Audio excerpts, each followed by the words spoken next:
Today, I will show you how to make a reservation at the John F. Moss Library. But first, the preface. You can make a reservation on any device that can access the internet. You can make a reservation 90 days in advance, and the reservations are for 2 hours and are renewable. So first, you want to go to the Texas A&M University website, and then go over to the quick links and click on John F. Moss Library. Then you're going to go down and click on Reserve a Spot. And then click Reserve. Now say you need to go to the computer lab to get some work done because they have an assignment that's due soon. So first you would click on the John F. Moss 3rd floor. Then you click on Computer Lab. And then you click Show Availability. Here it shows all the computers and all availability of the computers.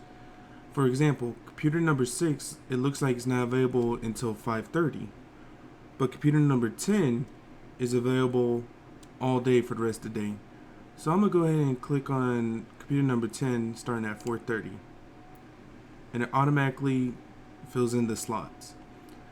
Down here it shows asking if the times and location are alright. Then you click on Submit Time. Then you sign in as the same you would sign in with Blackboard. Right here it shows the terms and conditions and the location and everything of the library, and you click on Continue. Then it shows your name and the email address that it's sending to, the code that you're going to need for when you check in. Then you click on Submit My Booking. You can make another booking after you're done, or you could just log out.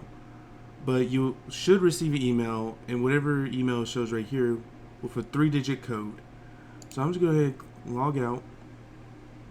And then I'm going to go to the Texas A&M University website again.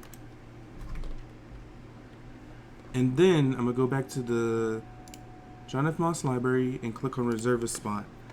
Now instead of clicking on Reserve, I'm going to go and click on Check In.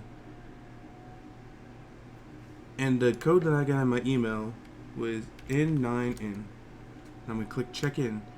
And whenever you check in, a librarian will escort you to the location that you need to be. And then whenever you're done and everything, you would just click check out, and then that's it. And that's how you reserve a spot at the John F. Moss Library.